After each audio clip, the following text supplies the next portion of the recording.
Welcome back, everyone. This is Runnin Vegas podcast where we talk local sports, business, and real estate. If you like what you hear today, please give us a follow, subscribe, drop some feedback in the comments. We'd really appreciate it. I'm your host for today, Rodrigo, and we actually have a very special guest today. Good friend of mine, also a MAC team member, real estate agent here in Nevada, and UNLV alumni, Travis Najbicz. Yeah, thanks, Rod. Appreciate you having me on. Of course, man. I'm glad you're here. And did I get your last name correct? Yeah, you did. I'm stuck with it for life, so I appreciate you pronouncing that correctly. Of course, man. I'm sure you're used to it. Some people kind of messing it up at times. Yeah, it happens. Where's that last name from? From Poland originally. Poland, yeah, wow. My grandfather's side, so yeah. Awesome, man. Polish. Great to have you. Today, we'll dive into some local sports here to catch up on what's been going on, especially with the Runnin Rebels, the basketball team. It's been very exciting, very fun to watch here lately. And as we approach the end of the season, too, it's going to get really interesting for the Mountain West Conference. So, UNLV, just a quick recap. UNLV has won 8 of the last 9 games. Our last loss came to UNR, our rival, to Reno. That was about 2 Saturdays ago. It seemed like UNLV, the Runnin Rebs, gained that momentum after that loss. They learned a lot because now, man, they're a complete different team. They're having fun. They're utilizing each other. So it's been great to watch. We did beat Colorado State, which is ranked 22. That was last Saturday. That was a great home game here at Thomas and Mack. So that we've been racking up some really good wins against, top 25 contenders here.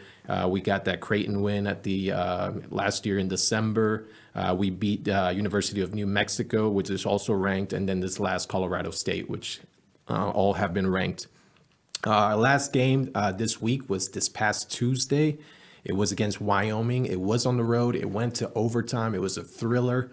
And of course, we came out with the W, came out with the win. Very, very fun to watch. They are a little bit of a late games, but very, very fun to watch. Right now, we're standing 5th in the conference, and in the Mountain West, the top 5 teams get the buy-in into the conference tourney. So as long as we remain where we are, we should be in a good position. 3 more games left in the season. Some very, very tough games coming up. This weekend, this Saturday, we'll be hosting San Jose State here in the Thomas and Mack. Please come out if you have some time. It will be great to support. After that, we have San Diego State University. They're ranked 20th right now. So if we can come out with that win, when we come out with that win, actually, we will be in even a better position. And our final game will be on the road. It'll be in Reno against University of Reno, our rival again. So it'll give us an opportunity to, get even with them. Runnin Rebels, and shout out to the Lady Rebels, the lady basketball team as well. They've combined a 16-1 record of their last 17 games. I believe the only loss came to UNR. So overall, we're doing very, very well. So very happy for that. Now, want to dive into Travis, and let's talk a little bit of business, a little bit of real estate. Yeah. Is that fair? Absolutely. Awesome. Appreciate the update as well, and I know the Rebels are doing well, whether it's Lady Rebels or the Running Rebs. Yeah. They are doing extremely well, and it's great to see the sports scene picking up locally for Vegas. So For sure. And you graduated from UNLV, correct? What year was that? yeah, that was in 2018. 2018. Okay, Yeah. Nice, awesome. Yeah, I know the focus a lot has been on basketball lately, but they actually just released the football schedule for next season, and it's looking very exciting. Our football team is looking very strong, so I'm also excited for that. We have a lot of stuff coming in. Yeah, solid Yeah. season this year too, right? Oh, So yeah. we're just hoping to build on that local sports, being able to recruit right from somebody like the Raiders, whether it's hockey, whether it's football. They got a great basis now at UNLV for both basketball and even and football too, right? So Yeah, you're right. There's just so much going on in town now that, I feel like we can get better prospects, better athletes, better students coming in. And yes, the city grows, more and more. We'll get more attention. So that's Exactly. fun.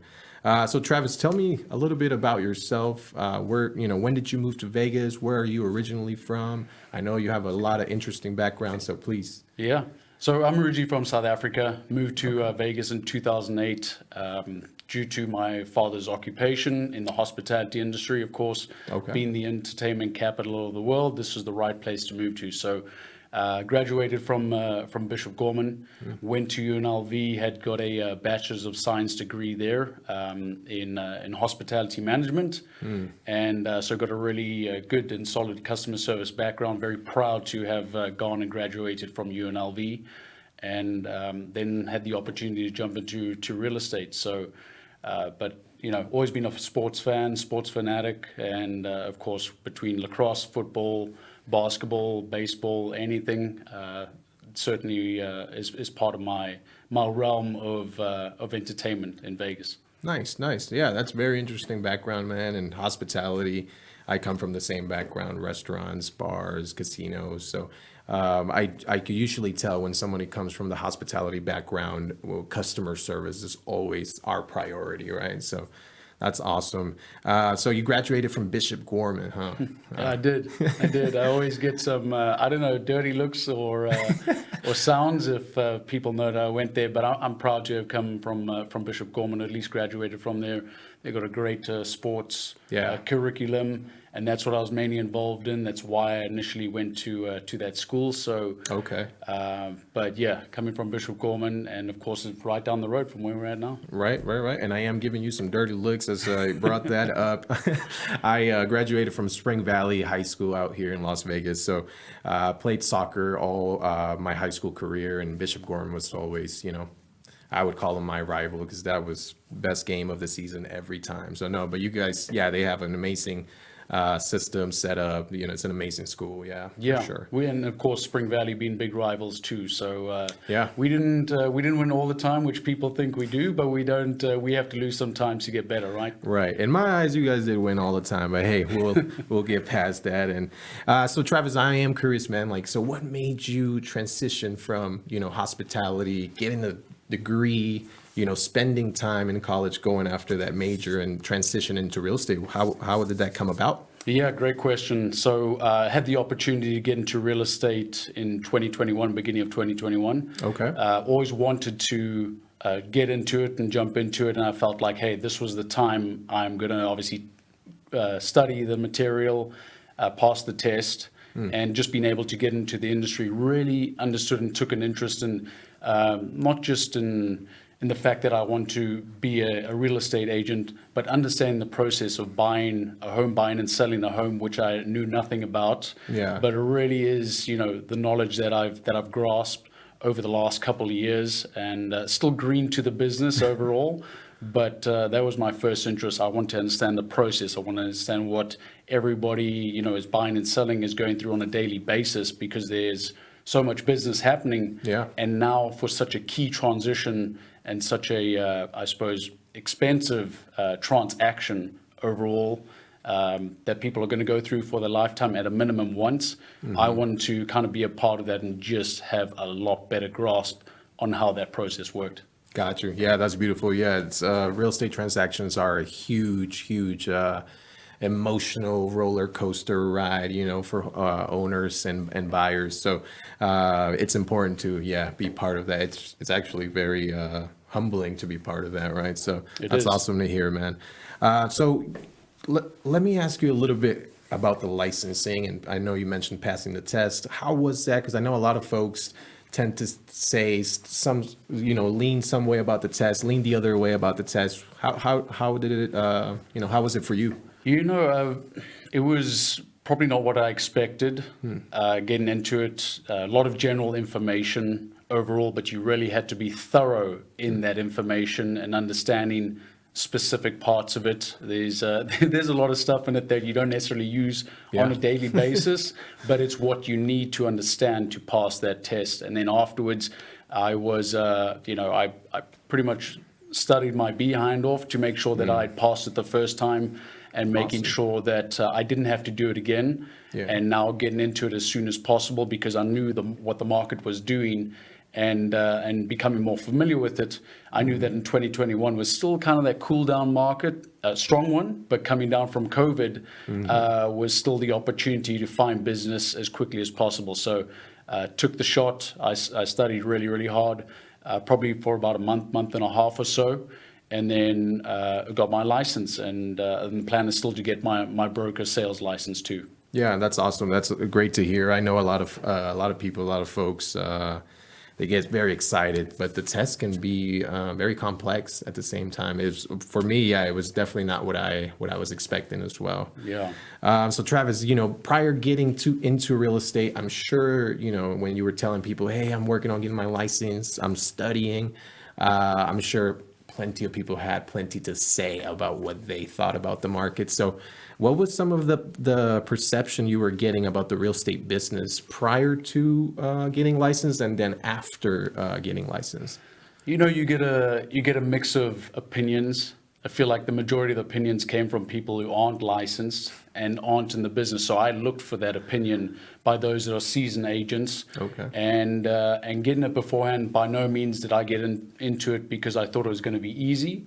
I had an honest interest. I still do on a daily basis to make sure I find good prospects, people that need help now. Not everybody's looking for the help or particular character or yourself. Everybody has a particular interest or at least a personality that they look for. But my perception beforehand was not that it was going to be easy, not because of the money, not because of that doesn't come easily too, right? Definitely like you said, it's emotional. So, and now getting into it, it really is about hard work, dedication, discipline. We always hear these words in real estate about being consistent on a daily basis. Yeah. Unless somehow you have 100 people that are going to be put into your system and know that you're going to get at least a minimal, maybe one deal a month out of, which is highly unlikely, you're going to spend at least the first 6 to 8 months grinding away trying to build that business. So it's a different story once you get into it, but I think it shows character when you decide to stick with it for multiple years. Yeah, for sure, right? There's a lot of background noise into what other people think about real estate and their thoughts and their concerns. And, a lot of people just think we just make money very easily. Yeah. But no, you're right. It takes a lot of dedication, discipline. You have to wake up positive every single day, right? So there's a lot of things going on with the market. So that's good. That's some good feedback. I appreciate that. So Travis, I know when you first got into the business, you were a solo agent, right? You were trying to do it on your own, and now you've joined the John McNamara team, the MAC team. Yeah. Been very blessed to work by your side for the last about 2 years now. Exactly. I've seen Travis grown so much since I met him. His dedication, you inspire me to get in the office and work harder. So I have really appreciated your time together. Yeah, thank you. It's been the same. It certainly has. Learned a lot. Like I said, still new to the business and still continuing to learn every day how to better myself, how to better, speaking to prospects over the phone really is a learning curve. I don't believe that anybody's necessarily born with the sales skill. Yeah. But you certainly need to learn that skill in being able to understand emotions, being able to understand what that prospect or that client wants for the best. This transaction, this entire business is never about you. It's always about them. Right. So if you can see what that next step is for them and how they can get there. And some people are a little bit nervous, of course, about anything real estate because they've never been through the transaction or maybe not asked enough questions, but that's what we're here for, right? We're asking those prospects questions. And I didn't know enough when I got into to real estate myself. Probably spent a little over a year in it by myself. Okay. Had a couple clients, buy or sell a couple homes, and it was a really good learning curve. My first couple of deals because I did work extremely hard with them, making sure that I earned that business, earned that relationship. These are relationships for life. Right. And so I just wanted to make sure that I had learned more from that, knowing that I could become more productive with a team because I'm hopefully shortening my learning curve from you guys, from John, from George, and just being able to teach me these little bits and pick up on items that I can get better at a little sooner rather than going through all the mistakes or learning curves, if you will. That's why I decided to join a team from being a solo agent. And I would recommend it to anybody getting into the business too. Yeah. Okay. That's great to hear. And shout out to our fierce leader, John McNamara. He can't be here today, but we're excited to take over for him. And yeah, that's what I kind of wanted to dive in more. So you've experienced, being on your own and kind of managing transactions, deals, buyers, sellers on your own. And yeah, it could be very low, very high at times, right? I'd like to hear more, now that you've been on the team for a little close to 2 years now. What do you think you appreciate the most about being with a group of people, and the accountability compared to just because I've done it alone too, and it was not easy for me. It was very hard. Accountability went out the window. It was very hard to continue doing the things that move the needle in the business, right? So tell me a little bit more. What have you enjoyed about the team the most? Yeah, so certainly, like you mentioned, accountability, we always hear that. It really is about being disciplined and having others that are going to rely on you, right? It's not just relying on you to get to a team goal at the end of the year, but each and every day is making sure that you're doing what is productive. As a solo agent or getting into myself, not knowing a lot, needing to understand how the business was going to work, or at least how it would become more productive, you end up spending too much time on your one or two transactions as right now, and you tend to forget about, hey, where's that next person that I've got to help, the next, find that next. And John always says it, you guys always say it too, but just being able to make sure that you're not taking the focus off of generating new business while you are currently managing transactions. Handling it. Yeah. And that transition into a team really does help with, transaction coordinator being brought in. How to do the paperwork. You understand that, but at least you can pass off that bit of it and continue to help generate new business for yourself, for the team. And we always have goals, right? We want to make sure that at the beginning of the year, per each individual agent that is in the team, and now moving towards the end of the year, we can all stay on the same page, hold each other accountable, Right. Be in the office every day. If you're disciplined enough to be at home and make the calls, talk to people, great. That's, I think, very kind of far and few in between people that can actually be disciplined at home. But being in the office is productive to me. And that's why I decided to make sure that I took the move. I did want to make sure I explore my options with the right team, the right people, culture, Right. which Yeah. is a huge part of our team. Of course. And not just about business, but also having a little bit of fun. We do some charity events as well, and just making sure that at least we do a good mix of building the culture, and that goes a long way throughout the year, not just about business right now. Yeah, no, I agree. Culture is very important. And having the right people around you, right? 'Cause I've been in situations before where sometimes you don't have the most positive people around you. Sometimes you don't have the most hardworking people around you. And sometimes, you kind of feed off of that, right? So Yeah. if they're not working hard, you may not be working hard. If they're not staying positive, you may not stay positive. So yeah, that energy, that culture around you is very important in a business like this. So It is. that's great. So, tell me a little bit more about like a typical day for you. What would be a normal routine, weekday routine? Because I know weekends can be very different with clients and Yeah. timing. But what is a typical day for you?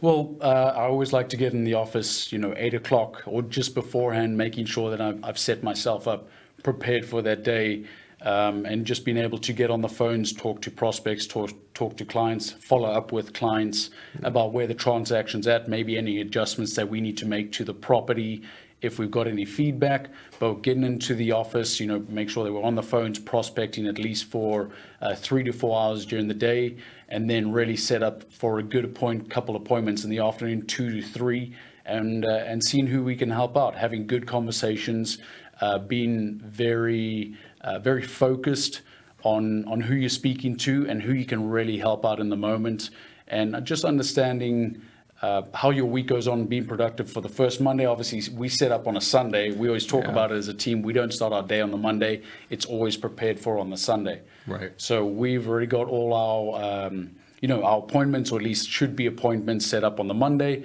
Calendars filled out. We know who we're supposed to be talking to, finding new business. having team meetings as well. But generally, it's a prospect from 8 to 12 in the morning, set the appointments for the afternoon, show homes, creating social media content too is a big priority. It's not the first, but it is one of those that I feel as the industry goes on, social media content is going to be one of those that helps build each individual brands, and not just individual, but teams too. So that's my day. Yeah, that's a very interesting day. And Travis, you do lead the front by making sure you're in the office early. He's always the first one to be in. So he creates that competitiveness among the team. So I really appreciate that about you, man. Thank you. I know you've been doing some role playing now prior to getting in the office. So you role play with multiple different agents, right? Different agents around the valley here, outside of the state. Tell me a little bit more about that. Yeah, I think that's nothing that I knew beforehand until we go to certain conventions like Mike Ferry, Tom Ferry, and just being an understanding. Hey, we need to know how to talk to these prospects a lot better, and not just sound like a robot. As realtors or real estate agents, we're not all the same, and some people put us all in the same category. So the role play partners that I do have different levels of experience, different backgrounds, whether it's a new construction, that maybe have to change the way or the verbiage that they use to somebody coming and buying a new property or new construction property or a new build. But then those that have little experience that are still learning, such as myself. So it's good to kind of hear the differences in language, verbiage that they're using, and the wealth of knowledge that those that have 10, 15, 20 plus years of talking to prospects and having the skill down of focusing on either a frustrated seller, if you will, because that's who we mainly deal with, but frustrated seller, and now understanding, putting yourself in their shoes as to what they want next. Hey, what did the previous situation look like? How can we help you for the next step? So. Okay, Yeah. gotcha. Yeah, I hear you role play, so I've seen the transition. And by the way, what we role play are scripts, when working with a seller, working with a buyer, negotiating for our clients, meeting new folks that want to get educated on how to purchase a property, become a homeowner. That's what we're typically role playing. Yeah. But yeah, I've heard you, I see a big difference. And I agree. Sometimes it works out to talk to people with different personalities. You can kind of get an idea of bounce ideas off each other as well. Because not necessarily everyone's gonna be a fan of us. No, So they're not. We have to. And that phone is heavy in the morning, right? Oh, Some very. days it's super heavy. It's like 500 pounds. You can hardly pick it up. And just understanding how we need to talk to somebody, but not just our tone and the questions that we ask, but just being able to, to at least have a great conversation, build that rapport, and that just really helps with the role playing side of it. So it's a key point, and just helps the fluidity of the conversation go on, and not have to think about, hey, you're going to stumble over the phone and you're going to put a prospect off for a client, but you're also going to make sure that you have a good conversation. Yeah, they always help me get warmed up for the day, right? You get a couple conversations with someone you're comfortable with. I know you're my role play partners for Monday morning, so of course Monday's always being kind of, the heaviest day to get up and struggle a little bit. I do enjoy, getting on the phone with you on my way to the office, kind of loosening up a little bit, having fun, recapping on the weekend. So that's always fun. Travis, I do want to learn a little bit more about how you get leads, or what is it that you do. So I know you pick up the phone and you prospect. So tell me a little bit more about that. Yeah, so prospecting or over the phone is the number one, or the first way, especially with recently or on the day of expireds, withdrawns. That would be the first way that I go to, whether it's then looking at social media, maybe reaching out to local businesses. Open houses is a big priority for me this year. I feel like that face-to-face time with the market slowed down, and there may be been a little bit of hesitation due to interest rates, but the interest rates are starting to show much more positive signs. And I feel like open houses, that face-to-face interaction, is a really good way for me to build my business, meet more people, also going on previous friends, family, or at least previous people that I'd worked with in other industries, going on those appointments on a weekly basis, just keeping them up to date, at the very least having a cup of coffee It doesn't even have to be about real estate, but I'm just wondering what's going on in their life, and that's the way you keep those relationships. So that's another way of finding clients and being productive. Right. We're in the people business, right? So we have to get out there, talk, see what's going on in everyone's life. So that's awesome, man. That's a good pillar to bring in business. I know through the team, we do a lot of Mike Ferry, Tom Ferry events, which are huge real estate coaches here. Nationwide, internationally, actually. So I know you brought that up a little earlier. Can you give me maybe just a quick detail about your thoughts on either side? Yeah, I think two very different perspectives from both Mike and Tom Ferry. One is staying with the basics, calling, door knocking, the foundations of probably what initially had built the real estate industry, and now taking that grasp that we have, and I think we do it very well as a team, having those foundations, but implementing social media and social contact on all the different types of platforms that we have, and building a brand helps people find you online, right? If somebody's going to look up you will Google your name, or at least try to find some background on you, there's no other way besides Googling it. So if you have those good social media platforms with reviews, people that are following you, that love on you every day, and just making sure that, hey, this is a good person to refer business to, and they keep me up to date. But between Mike and Tom, two different ways of generating business. One is more, I would say, online based for Tom. The other one is more foundational, in person, or at least door knocking and cold calling on the phone. So, but I think we do the best of both worlds in our team. Yeah, that's why I appreciate the Mac team.